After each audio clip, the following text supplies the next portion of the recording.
Felt right in the moment, felt right in the summertime. It felt right drinking cherry wine with you. Just wanted to own it, just wanted to take the time, learn all the things that I could about you. Now it's such a mess here, oh, we are just stressed here. Used to be so easy with you. Welcome to the Everything Sparkle Show. This is our 2-year anniversary episode, and I really appreciate you guys for watching. For the past 2 years, we've grown. So many changes have happened. You've seen the show really evolve, and today I have two great guests. I don't know why this is going to be kind of a scary episode and horror. I have no idea what the correlation is between that and the 2-year anniversary, but that's what we have going on.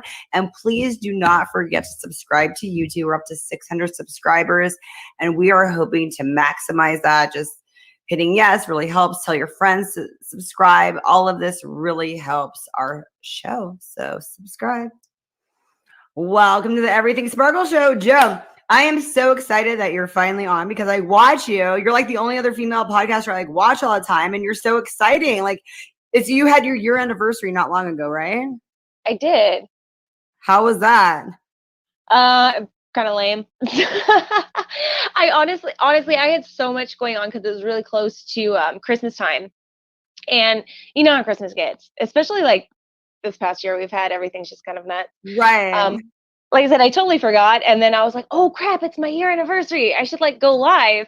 And so I was like, "Oh crap! I didn't do anything." So I went in the cabinet like a nerd and pulled a cupcake from my boyfriend's lunch stash and stuck a birthday candle in it.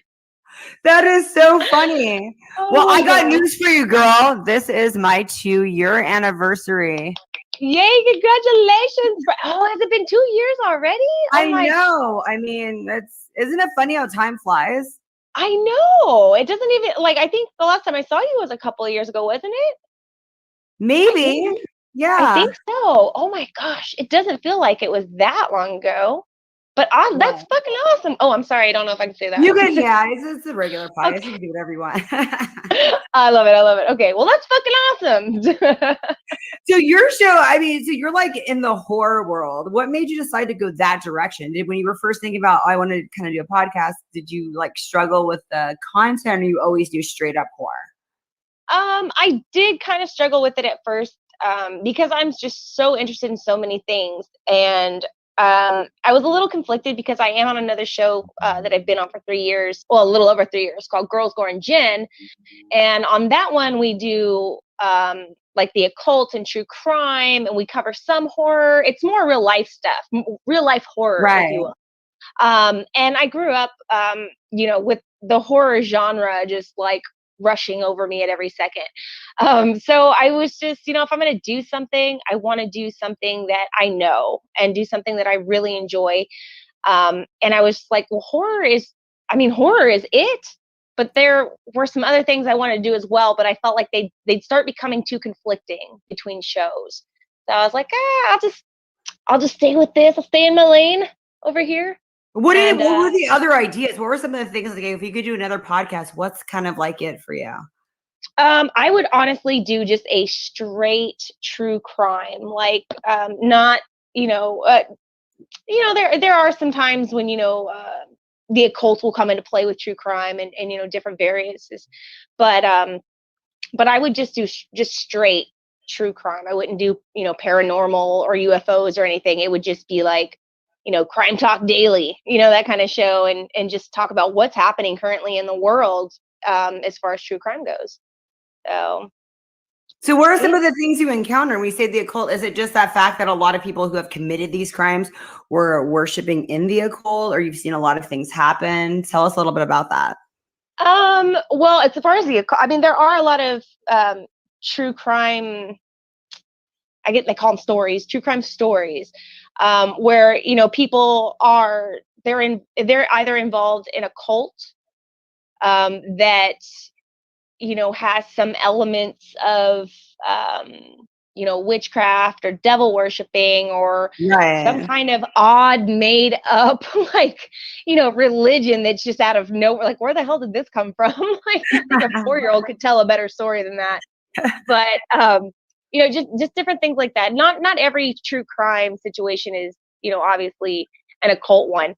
But sometimes the occult ones make them a little more interesting just because sometimes they're areas that we're not very familiar with. They're brand new to us. So they make Right. it a little more mysterious, like, ooh, like, but for me, I just like straight true crime, like every day, because this is happening like every second of the day. Someone's murdered, they come up missing, they're assaulted in some way, shape, or form. It's just something that is just always happening, and I'm always fascinated by people and how they tick and how they work and do the things that they do, or that how their environments can impact them and their mental health, if you will, that causes them to go out and do things like this to other people. So do you ever interview people that have been in this situation, or is it more just you talk about it? Um, I've had some, I've actually had some family that their side of the family, has actually had, people come up missing, with, speculation there might be an occult or some kind of, weird cult, not a cult, but a cult that does trafficking in some way, shape, or form. And it's scary, especially when it gets closer to you. It makes you, well, I mean, for me anyway, it makes me think about it even more. Like, holy crap, it can happen to literally like the next person over.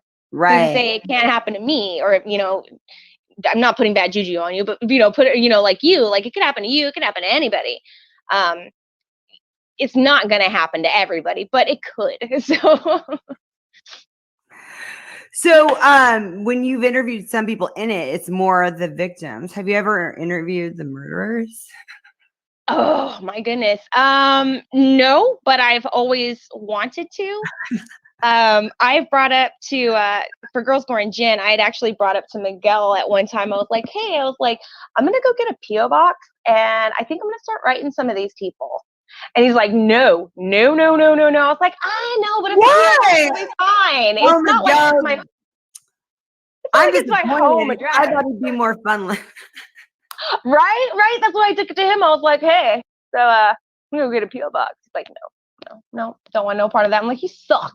Because I live in Kern County, and Charles Manson has been associated with Kern County because he's been locked up in one of the facilities in our area, and he actually died here. He died like 6 blocks from my house, and I was like, I just wanted to write him before he died, Miguel. And he's like, I guess you could have, but Oh my gosh. So right now your podcast out, it really focuses on interviewing people that are in the horror film industry, right? mm-hmm. And like horror Horror, and novels. then occasionally I try to get some rock in there too, just to kind of mix it up because rock music, metal music, horror, violence, gore, for me they all kind of mix together. So sometimes it's rock music, but What do people say when you're like, yeah, that's what I do in my horror? They're like, what's wrong with this girl? right? They're like, oh, but you're so nice. I'm like, you don't know me very well. But it is a fascination, right? I mean, I actually heard, I don't know if you ever watched that show, The Connors.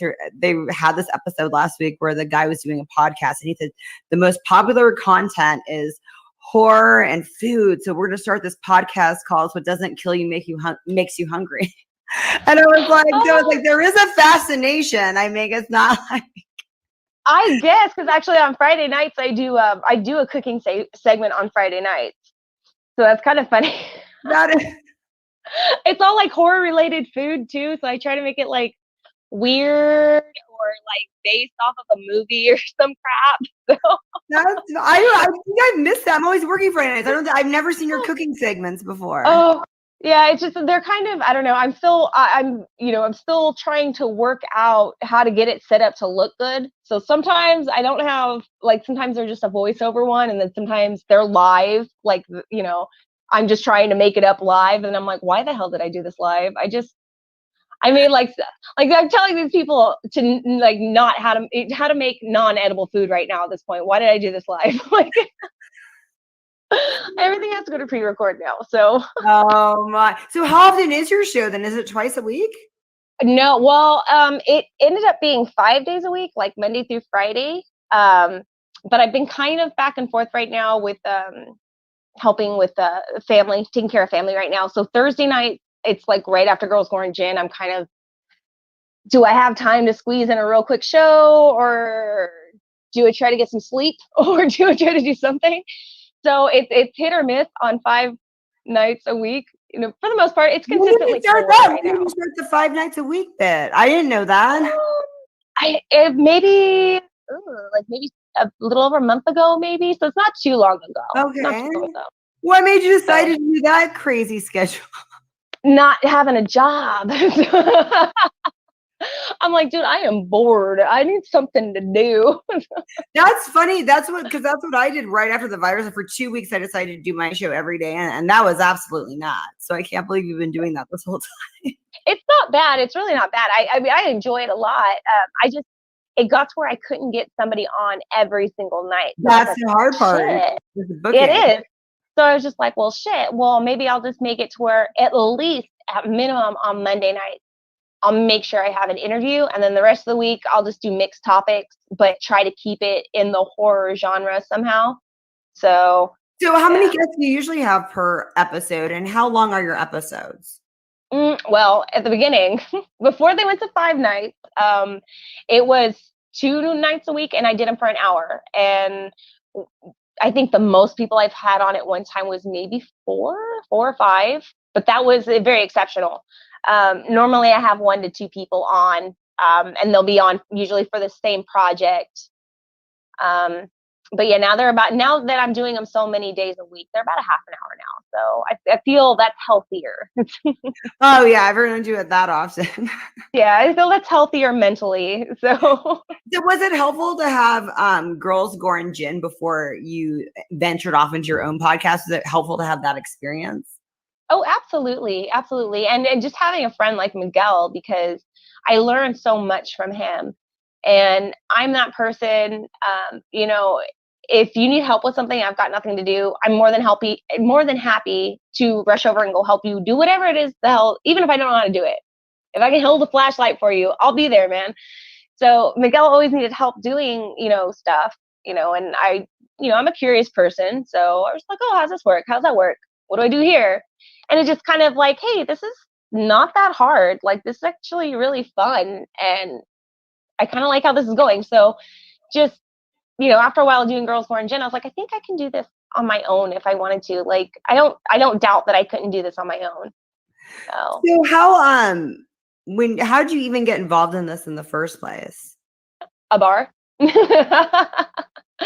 I used to be a bartender for a few years, and Miguel and his brother came into the little dive bar I worked in because they didn't live too far from it, and never Love seen them this. before. Yeah, they were brand new people, never seen them before, and I was like, oh god, and it was a slow night too, and I'm like, oh shit, I don't have to entertain new people. I don't know these guys. You know what I mean? Like, I got no buffer people that I know to help me out if they're fucking weirdos or I something. get it, girl. I work at a bar too.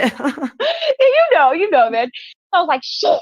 And then I'm like, okay, I'll turn the TV up a little bit and just act like I'm cleaning shit. I'm busy tonight with no one in here. And they seemed real cool. I joked around, and then Frank asked, he's like, hey, he goes, do you like gin? And I was like, I really don't ever think I've ever had gin, never had it. And they're like, perfect. And I was like, perfect what? Now you're being weird. And I wish I had a buffer. So, but it was just, hey, we got this show. We're trying to reboot it. Would you be interested in coming down and auditioning? And I was like, fuck it. I got nothing else to do. So 3.5 years later, here I am. That is so awesome. I love that story. So, did you get into modeling and acting? Do you ever act in any horror movies? I have. I guess been an entertainer or performer, if you will, since I was maybe about 5 or 6. But it was all music. and like theater, a little bit of drama, a little bit of acting, not a lot. And then I had done a little bit of, it's so funny because I'm actually doing I'm having to type out an interview right now for a website and they're asking me similar questions. So I'm like, okay, now I might go back and critique some of what I just typed before I send it to them. But my brother actually got me into the audio video part when we were in high school, because originally I'm from the San Francisco Bay Area. So when we lived up there, we had a lot of the like public access channels. And he used to go once a week and he'd do the audio and video and he talked me into coming and helping. And I'm like I said, I'm that person to come help when you ask me. And I like really got into it and I loved the crap out of it. And just kind of, I wasn't like into it. I just kind of, bobbed along in the water, if you will. So what do you like about it? So do you like doing behind the scenes stuff or in front of the camera thing? What's kind of your niche? I honestly, I love all of it.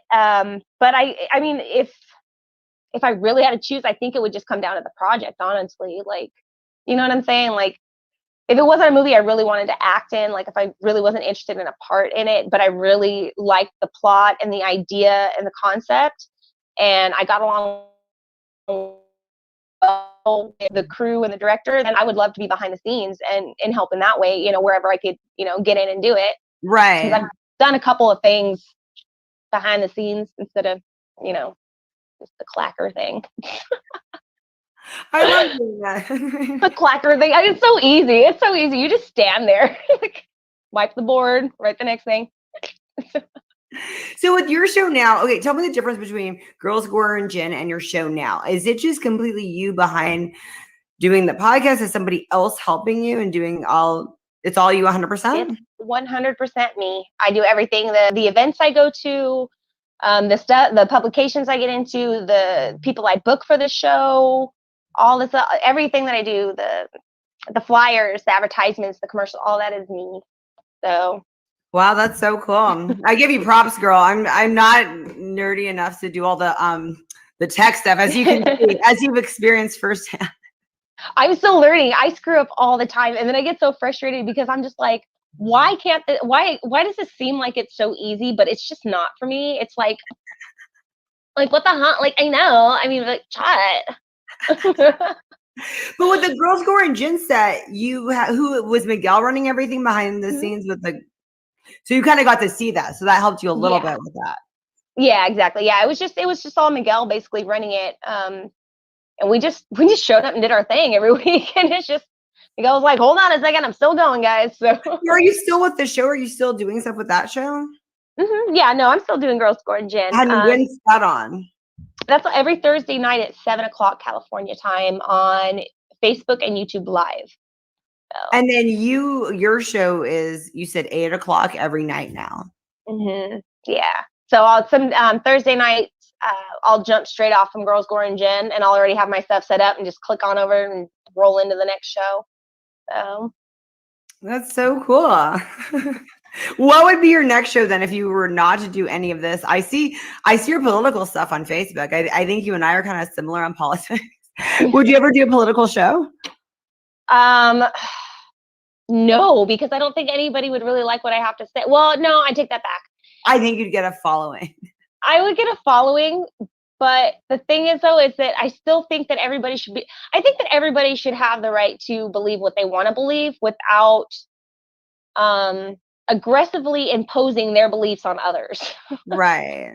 And unfortunately, I guess unfortunately, I don't really post a whole lot because even if there's like half of my people on Facebook that like will agree with it, to some, even to a small extent, they're just like, hey, okay, I get it. There's going to be the other half that, because this has happened to me before, they will screenshot my post. They will send it to every freaking group that also disagrees with me, and I will get inboxes just full of hate messages. And I'm just like, I don't have time for that shit. It's true. I mean, that's why I really don't post political stuff, but I love watching yours. Thanks. Do you like to talk politics on the show? Have you had a politician? I have not had a politician. I've had somebody try to get into politics, and I was fine with it. If they wanted to get it out, that's fine. I didn't stop them or anything from saying it because they felt like they needed to get it out. I didn't necessarily agree with everything that they said, but I didn't, say you're wrong and push them down and stop them or Yeah, because anything. I that's was your just like, show. do your Yeah, thing, man.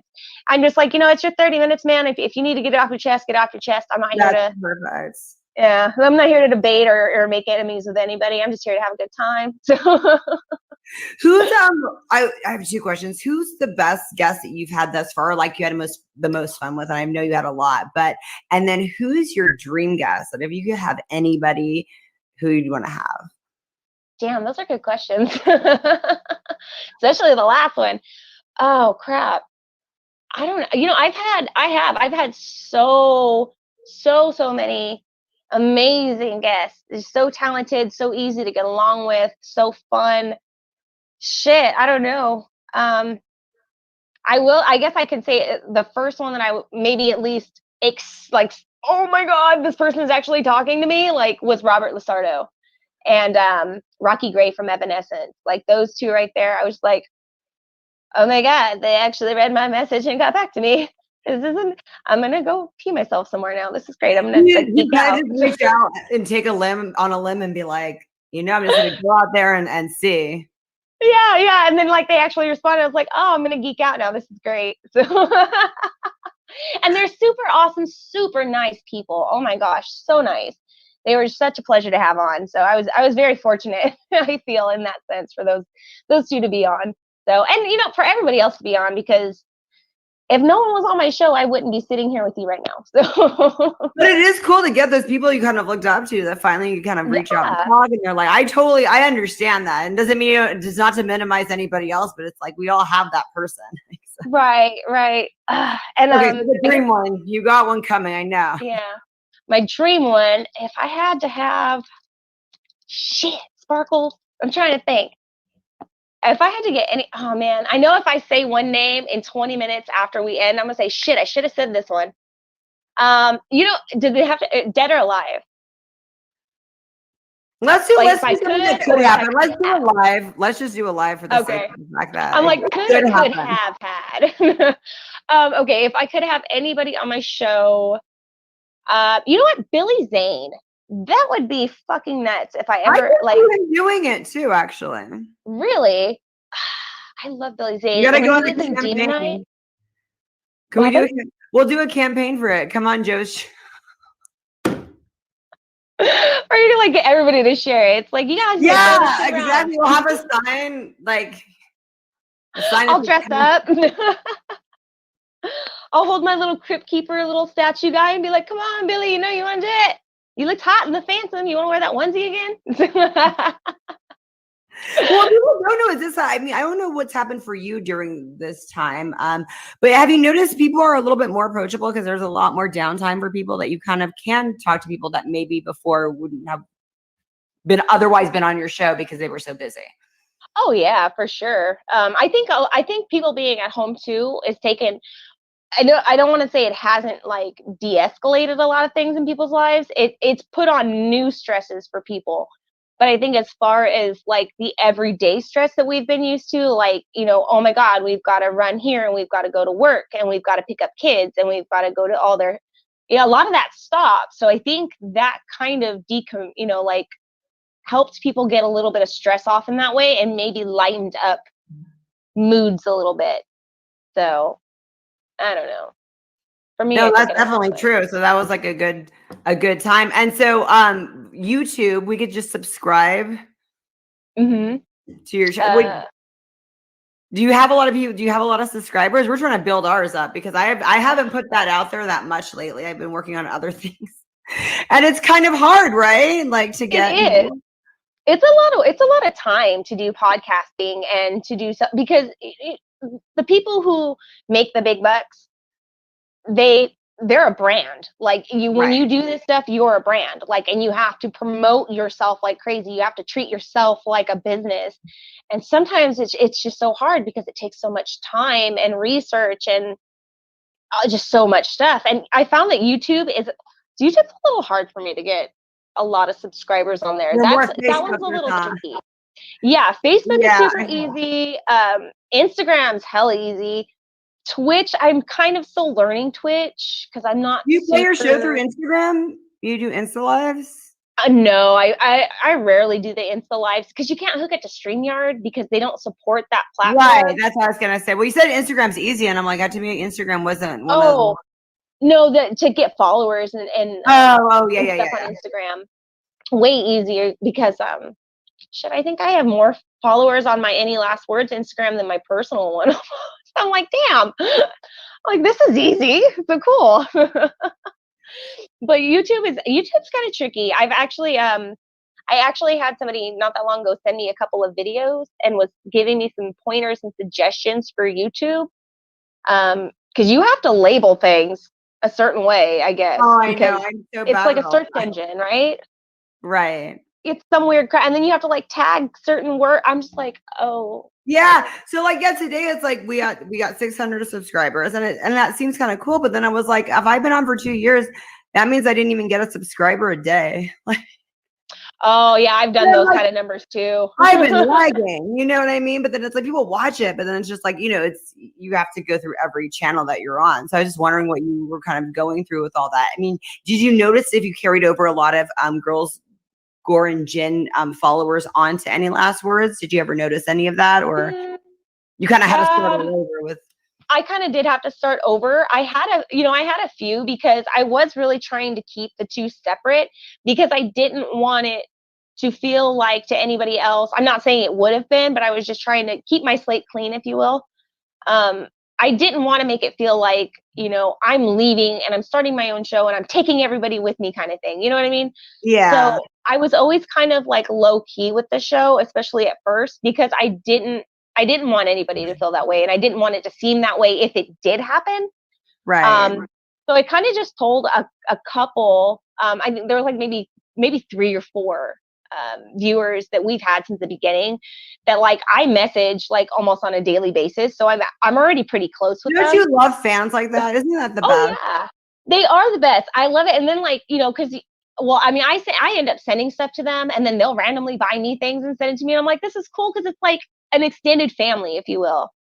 Like, So right now, where should we follow you to see who your guests are going to be? you can follow me, Facebook, Instagram, YouTube, and Twitch. And then Any Last Words, is that separate than your Joe on Instagram? You have an Any Last Words that's separate than your own?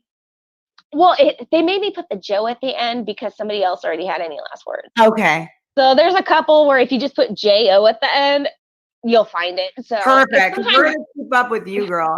Who are you having on tonight?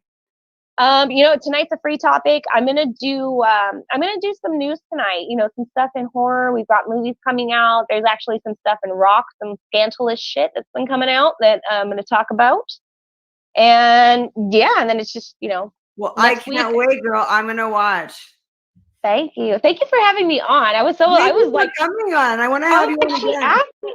I was so happy you said yes too. I was like, doesn't get better than that because I watch your stuff. I like it. You've had some cool guests. You had this writer that was talking about because whenever I can catch it, I watch it and I love it, girl. So oh, thank you. I appreciate it. I've been watching your fitness stuff and I'm like, oh my God, I need to go on a diet so bad. You look good, girl. Thanks for coming on for our 2-year anniversary. Congratulations. I'm so happy. That's so cool. Yeah, well, you're gonna have yours pretty soon in a few more months. So and I'm not doing a lunchbox cupcake either. We'll have the big cake for that one. Yeah. We'll save the big cake for the big years. Thanks, girl. Thanks.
Hey, David, you're back with me. Absolutely. It's a pleasure to be here with you. Oh, you answer so many good questions. So to explain the rules of money and why we need to know the rules of money, why it's important for us. Oh my gosh, I get this a lot lately, especially when we're talking about financial literacy. Understanding how it works, how it compounds, how it grows, what accounts that you can use, even more importantly, on how it's taxed. For example, how it grows, knowing about compounding interest, the difference between a simple interest compound versus a compounding interest. Simple, you only gain money or interest off of the money that you put into an account. Okay. Compound actually works to where as you contribute your assets and you grow interest, now it's growing on both what you put in and the interest as well. The longer that you can use compounding to your advantage will be, astronomical in the future. Imagine an account doubling every 6 years. No matter what's in the account, it doubles, just keeps going. Like, that's the power of compounding interest. The different accounts that you can get involved in, there's typically 3 different investment strategies to make it simple. There are fixed accounts, which grow at a very low rate, like your savings account, for example, at the bank. It's earning less than 0.5%. Well, that's what I was going to ask you. Why would we even do the first one, the compound one? Isn't it the same as a savings? It is. And it's crazy because most people will get involved in it thinking that it's helping them out. There's over $4 trillion in the US today that's actually sitting in accounts earning less than 1%. That's crazy. It's just so are you earning more if you do the compound instead of putting it in the savings? So what we need to do, absolutely, like what the banks are doing with our assets. When we put our money directly into the bank, they're not actually just having it sit there. They're investing it inside companies that are making them 6, 10, 12%. And in return, they're giving us 0.5% to keep it in those accounts. And it's simple to get involved with, just most people are not quite sure. But even to continue on the different ways that you can invest, there's a fixed amount. There's also a variable, which is the stock market. That's up and down. We see it on TV a lot. The S&P, the NASDAQ reports. Yes. Going up. If it goes up, you make money. It goes down, you lose money. But there's also an indexed account. Those who are getting closer to retirement or have a lower risk tolerance, like they don't want to lose assets. Maybe indexed accounts would be good for them. But also how money is taxed. Probably the most important lesson of all 3 is that you need to have your money evenly spread out between something that's called the 3 legs of retirement. Often those who are baby boomers who are older, they'll refer to it as the 3-legged stool. But you need to have money that's taxed now, like a savings account. You need to have a little bit that's in a tax later account, like maybe a 401k or a traditional IRA. But certainly don't forget about tax advantaged accounts like Roth IRAs, cash accumulation accounts, things of that nature. Because it's the least taxed. Exactly. When you retire, you're really going to be concerned with taxes. And we're not thinking about that today. Historically, at the lowest tax rate we've been in decades, many aren't thinking about that. They're thinking about retirement. I'm going to be in a lower tax bracket, etc. when you receive income. However, they're not thinking about they no longer have a house to write off for taxes. They no longer have children inside the house for that benefit. So we're going to get taxed more essentially when we retire. Correct. You just have more tax liability. So it's just something to think about in the future. But great question. And the fixed income part, where you said, is that where it's going distributing and we get the percentage, what we're earning kind of stays the same as of the stock market? How is that if companies go down, if these companies go under? So that's a great question too. So like many times from a bank, you can get something called a CD. It's called a certificate of deposit, and it's a fixed interest rate. Like that's all you get. So if a bank goes down, it's usually purchased by another bank. So for example, I'm not sure if you remember a company called Countrywide. They had a lot of loans and a lot of house mortgages and things like that. And during 2008, in the market recession or market reset, Wells Fargo actually purchased that company. So everyone that had all of those mortgages and all of those accounts actually went directly over to Wells Fargo. So that's what's going to happen if we invest in a fixed. Correct. So most investment companies are already protected by other entities, like either banks or other insurance companies that are much larger. Well, that's good to know. Thank you, Dave. Yeah, absolutely, Sparkle. It's a pleasure being here. Thank you. Okay, welcome to the Everything Sparkle Show. Lee, I am so excited to have you because I've heard great things about you. Joe raves on about you. He sent me so much stuff. You've been doing this for a long time. Well, Joe is such a cheerleader. I had a long break before I did anything in the industry at all. Left Los Angeles in about 2002, went to law school, was kind of just doing the whole lawyer thing, my own practice, then kind of fell back into doing this by pure happenstance. It's a crazy story how After Hour Cinema got started. Okay, so I moved to LA in 2004, so we missed each other. Okay, so Exactly. before you were acting up till 2002, basically then. Yeah, basically. Then I left, went to law school, then kind of, clerk, started my own practice. What kind of lawyer were you? What's that? What kind of lawyer? I am if you've got the money, I've got the time kind of lawyer. So not really personal injuries then. No, I do a fair amount of personal injury. I'm also, this sounds crazy and it sounds way more nice than what it really is, or prestigious. I'm the county prosecutor, but there's only 3 attorneys in the whole county. So I've always run unopposed, and there's so little crime that it's part-time. So where's this at? Where are you? Where should we be living with a little crime? This is rural Mississippi near Pascagoula. So. Okay, so what's the biggest town you're near? Probably near Mobile or New Orleans would be the closest recognizable cities. So did you grow up in the South and then you moved to LA and then moved back? Exactly. I grew up in a very small town in Mississippi. Went to college, moved out to LA. I lived in Nashville and Miami for a while, but then eventually wound up in LA. And then when I left Los Angeles, went back to law school, and then, started practicing, have my own practice. And, it's just been rocking and rolling. But how this whole thing started, I had a guy with a local wrestling promotion want to know if I wanted to run a commercial on his show. I'm like, yeah, why not? I'll do a law commercial for him. And then I met the guys at the studio, and they said, hey, we're looking, just kind of got to talking about some advertising stuff. And then that's how After Hour Cinema was born. And then it's just kind of morphed into this thing. And then it's morphed into Fear Flicks, and it's morphed into these acting roles. It's been, all because some guy came to my office selling something for a wrestling promotion. That sounds crazy, but, chalk it up to indie wrestling, I guess. So when you were in LA, were you doing horror? Was that the genre you were at? Oh, absolutely. Absolutely. I was, doing, just like a lot of actors, I was making the rounds, going to auditions, scrounging for work. Even did what's How was that, being from little Mississippi, your little town, to like LA?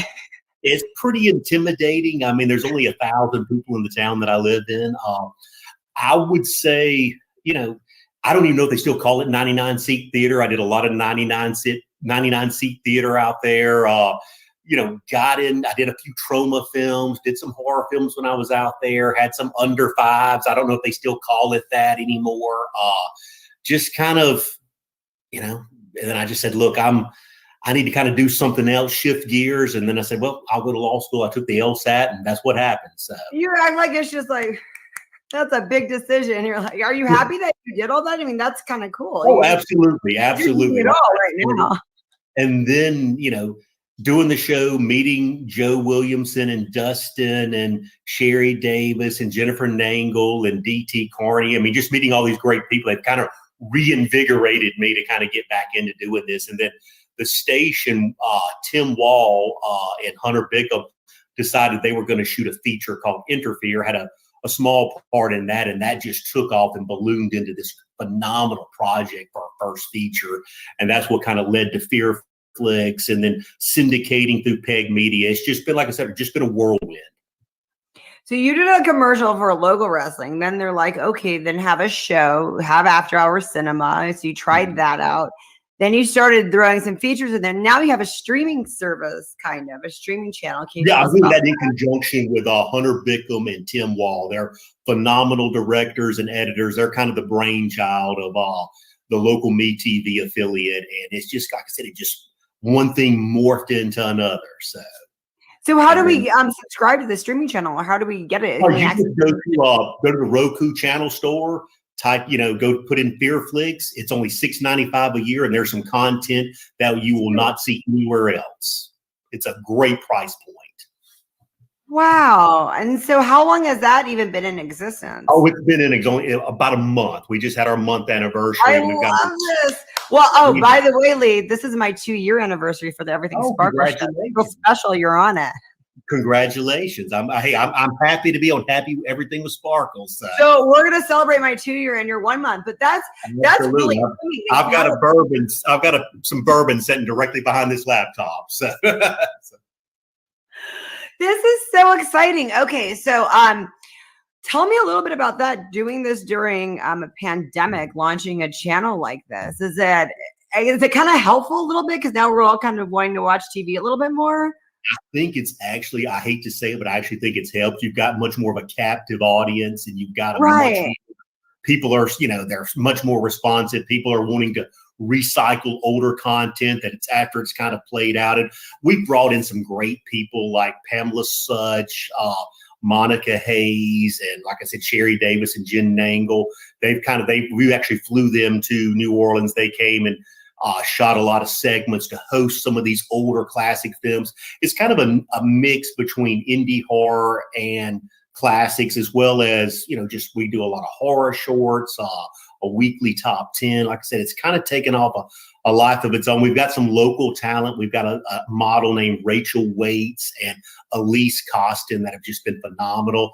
I'm hoping to get Strange Files on there pretty soon. I've been talking to Mr. Michael Rodriguez about that. Looking forward to that. So. Nice. And so it's Fearflix. So everything on this channel is fear oriented. It's like I said, again, it's about half indie horror, about half classic horror. We've got stuff, like I said, we've got a lot of films that what I would call from that early 2000s shot on video, when they first started shooting shot on video features in the early to mid 2000s. A lot of their initial licenses with places like York Entertainment have expired, and they're just kind of sitting there dormant. We've kind of recycled them, updated them, added some host segments, and really kind of try to get a new audience for them. Do you think that's the problem with some of these things and these indie things? It's that it's just not getting in front of people, that there's some great content that's like hidden and you have to like surface it. So is that kind of your job? Are you trying to find the good stuff that everybody doesn't know about and say, hey, look at this. This is out there, because you are the horror historian. Thank you for that. Again, that's a Joe Williamson coined term. You're exactly right. We're trying to, without trying to sound too grandiose, we're trying to curate some of this content because, again, let's face it, there's a lot of schlock out there, but there's a lot of diamonds in the rough that never really got their due, never really got the attention they deserved. And that's one of the things, trying to go after some of these horror films that played at film festivals and for some reason just kind of fell through the cracks in the initial distribution. So we're trying to give them their audience and breathe new life into them. And so what do you, have you watched like all the classic horror movies? Do you ever do critic type of stuff where you're like a horror critic, or not really? A little bit, I'm kind of my own Turner Classic Movies, no pun intended on the last name, right. But no, I do a little bit. I mean, again, I have very eclectic taste in horror. It goes all the way back from the early, silent films all the way up to modern day. So what do you think about everything? What do you think, like, the direction horror films are going? Do you ever notice, like, do you ever think, wow, these classics are so good, what's coming out now is so much not that great of quality? I want to know what you think, like, your vision, the direction you see things going in. I see it kind of morphing into what I'm going to call indie horror, and then you're going to have kind of different tiers, and obviously you're going to have your A-level horror, which is blowing everything else out of the water. But there's always going to be something out there for that innovative filmmaker that works hard, tries hard, and tries to do something different. I mean, again, I'm not knocking what I'm going to call rip-off films or something like that. There's certainly a market for that, but I think again, I think you're going to see. The technology has leveled the playing field so much that, anybody can get a camera, get some editing software and shoot something. It's how you bring your talent and what you make of what you're given. Again, I've always said that talent can overcome a low budget. So yeah, well, that's sometimes like the problem, because we have all of our resources at our fingertips now, and people are still going back to the classics that had no budget, no special effects, the bare minimum, and we want to see that as opposed to some of the stuff that's done really well that maybe we don't like the plot or the suspense or whatever. I mean, what do you think about all that? I think there's something comforting for those, what I'm going to call those nostalgia watches. I mean, but again, you got to love the new stuff too. It's never going to become a classic if you don't give it a chance, is my philosophy. That's true.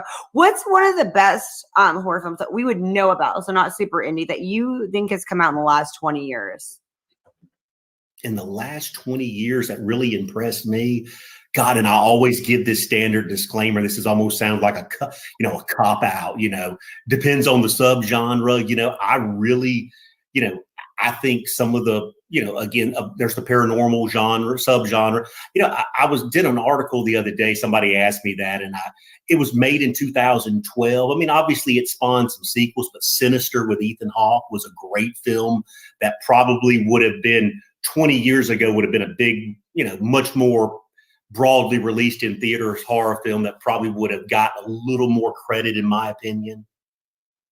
What's something, hopefully you feel comfortable telling your true feelings on the show. What's something that you think was over, that you just didn't think was that good, that kind of maybe was a hit because of like who the actors were or something? What's something that you think is overrated? Oh my God, I'm going to get strangled for this, but Conjuring, I thought it was kind of, okay, hey, it's paranormal, I get it, but it's a paranormal movie. This has been done 1,000 times, I mean, that's, there's only so many different times you can see that same thing. Right. So, what on this channel, what is some of the stuff that you've produced and that you really want us to see? Because we're all going to go to, okay, well, we're all going to download it. Actually, a film that I was in, probably 20 years ago, called thecampushouse.com, that we got permission to put up there. It was kind of the first .com horror film. Had a couple real world cast members. For some reason, because a lot of issues with distribution and some union entanglements, for lack of a better word, it had a festival run and a very limited run, and it just kind of went away, and we're kind of bringing it back. There's also there's a filmmaker, actually, believe it or not, in Biloxi, Mississippi, in the early 2000s, named Steve Sessions, that was making some amazing films, and we've got some of his films called Cremains with Dawn DeVerger. Lilith Stabbs is in it. Debbie Rochon is in that movie. Just a great film. We've got some of Dustin Ferguson stuff on there. Sherry Davis has given us some content.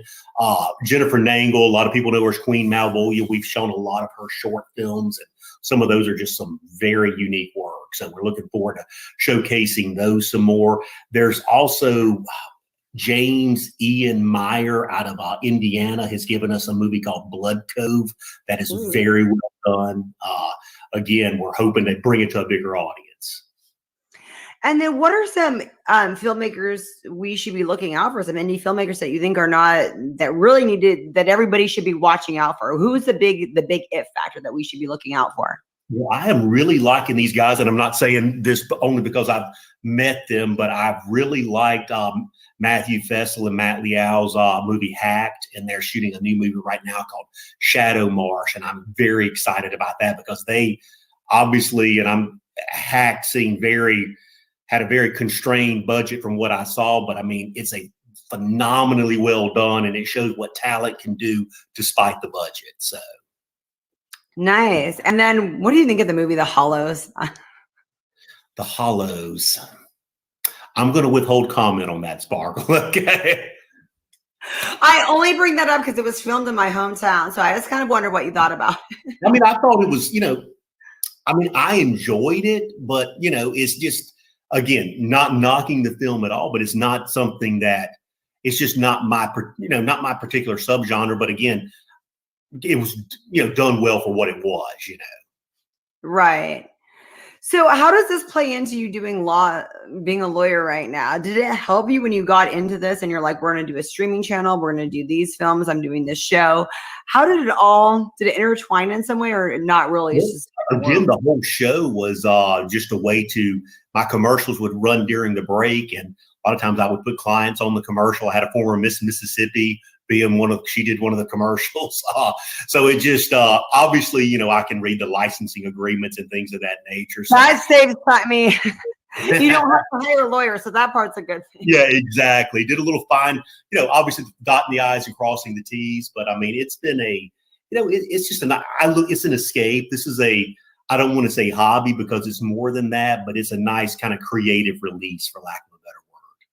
And how did you think? I mean, because we're taught, I'm in the business too. And, when you're in LA, you're doing all this stuff and then you switch gears. I mean, you get older, it's like you think this is that life's behind you. And now it's like, not only are you in it, you're thriving in it. What did you think when all this started coming about? I never imagined in my wildest dreams that when Diamond Championship Wrestling came into my office about an ad that 2 years later I would be speaking on a podcast interview about Fear Flicks, or I really thought that whole side of my life was over and behind me, and then it's funny how things just kind of bubble back up, and we're giving kind of re-energizing a lot of this stuff. So.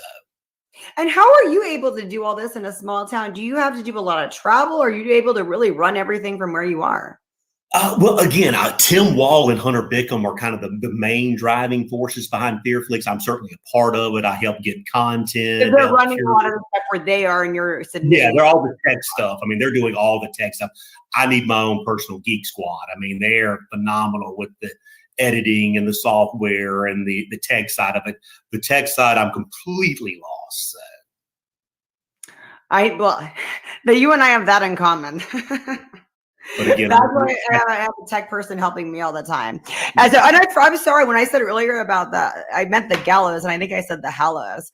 I'm in this horror flick, but you knew what I was talking about. And I know there's 2 of them now. What's your favorite horror film of all time? I get that asked all the time, and a cop out, depends on the subgenre. But I would have to say, because I would probably say The Exorcist, because there's something absolutely frightening about a 13-year-old girl being possessed by this malevolent. I know. Why is that? Why do we find that? Why do we find children so frightening? It's probably that, or maybe Rosemary's Baby. Probably Roman Polanski's Rosemary's Baby's running a close second. So. I really like The Ring. Do you think that's a cheesy movie? A lot of people make fun of it. I love Japanese horror. I love the original Ringu that it's based on. I mean, Naomi Watts is amazing in The Ring. I really enjoyed it. I mean, it's a great film. It's very frightening. It definitely energized kind of the late 90s, early 2000 horror genre. So. What do you think? Do you think a lot of the Japanese films are better than our remakes, like The Grudge, The Ring? What do you think? Or do you think it's like a different thing entirely that's not really comparable? I think, again, I'm copping out again. I think there's pluses and minuses to them both. I mean, I think they're just a different flavor, the American flavor to it. I mean, I enjoyed the Japanese films, but obviously, I'm not wild about reading subtitles all the time. So, I mean, again, I enjoy the American films. What do you want us to take away from Fear Flicks? I mean, what's your vision and everybody else's vision involved in this project for us when we're watching it and for us to get involved in it? What's the takeaway? What do you guys really want us to get out of it? I want it to be a home for movies that never got the credit or the attention that they deserved. We wanted to be a curated list of some of these undiscovered, these hidden gems. That's kind of the premise of what we're trying to do. We just don't want to throw up the same public domain or go license a bunch of films that have already been shown on Tubi or Netflix or Amazon Prime. We want to get something that, just hasn't been seen or hasn't been seen in a while and reintroduce it. We're trying, a lot of times we will kind of use like modern technology to kind of spice up an older film, we recut stuff. So almost like an AMC for horror. Exactly, exactly. I like to say Turner Classic Movies, but we'll go with AMC too. So I forgot your trademark. No, So tell us about original content. Are you planning on bringing a lot of that in there, or most of it's just going to be? absolutely, that's going to be our calling card. Like even I would say about half the features that we have up there now, we've either got cast member introductions or cast member behind the scenes stories. But, obviously we have a whole horror host section. Like we've got Pamela Such and Monica Hayes hosting a 70s grind out thing where we go back and really recut a lot of those films. And then we have, for example, we have Sherry Davis doing a show called Lone Star Horrors, and it's all about horror films filmed in Texas.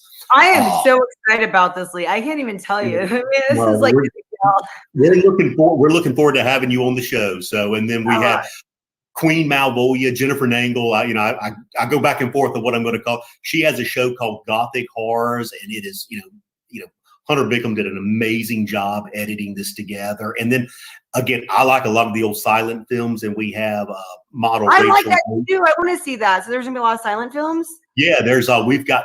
We're doing. We just launched the first episode. We have a recut version of Nosferatu, and then we're going to do the Phantom of the Opera is going to be released next week. So we're really, and it's called Silent Screams, and we probably get into a lot of the details on the stuff. And then we've got one called Black and White Fright that is kind of really focused on those old dark house films from the 40s.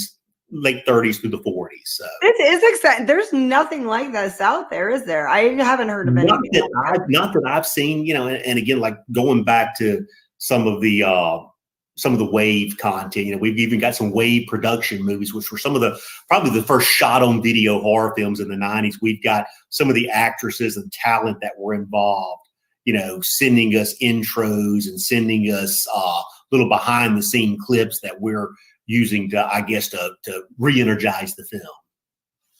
And so tell us a little bit about your show. What's your show about? My show is kind of a classic. It's kind of obviously kind of curated public domain stuff, but I've also shown some independent films. I've actually shown several Dustin Ferguson films, and he has been a big fan and a big supporter of the show. And that's how I met Joe Williamson and a lot of kind of what I'm going to call the LA connections, the California connections that I have. And those have done phenomenally well. I mean, when we showed one of our highest rated shows we've probably ever premiered was The Beast Beneath, and it just took off. I mean, because we broadcast over the air on 3 channels of related cable systems. We also simulcast it on Facebook, and then we syndicate on PEG Media. So we're reaching a pretty wide audience. We've also shown an independent horror film called Tracked that was made in New Jersey several years ago. And it's a crazy stalker, almost like a bad Lifetime, gorish Lifetime movie. So it's like a scorned woman, but, it's very hard to describe, but a very top-notch film by a wonderful female director and actress named Pamela Such. So on your show, you actually show movies first. And yeah, absolutely. Yeah, it's a 2-hour. Yeah, it's a 2-hour show. I do an intro, and then we have some breaks, and then we also do a custom intermission for each show. With old time drive-in graphics and old like period commercials, and then we'll show retro trailers, and a lot of times we'll show indie horror trailers and stuff during the intermission, and then we'll have little tidbits and factoids about the film. And then another thing that we do too, we have a segment called Lessons Learned. That's where 2 actresses say, here's how we would survive this horror film, if we were in. Oh, I like that. And that has been very well received. Is that a separate show than After Hour Cinema? No, it's just always in break 3 is Lessons Learned. Okay. So how right now can we watch After Hour Cinema? Is there is it on the new channel on PEG Media? Yeah, we archive it on Fearflix, but it airs every Friday night on WGUD and channel 51 out of Pascagoula. It also airs on channel 23 in Hattiesburg. It's syndicated on PEG Media, but if you live outside those viewing areas, we simulcast it on Facebook on Friday nights. Okay. And then, but we also put it on Fearflix. So you have a Facebook page for After Hour Cinema. After Hour Cinema. Okay, and you have, I'm assuming you have a Twitter and an Instagram set up, right? Yes. And you're the one with the faceless media. I'm like, I need a picture of you. Yeah. Speaking of picture, I had there's a horror artist he's a horror host artist called Bradley Beard that did I guess a pop art version of me that I'm using as an image. It looks phenomenal. I want to give a good shout out to Bradley. He did great. You should get him to paint one of you. He does phenomenal pop art. Nice. Me in character. Yeah.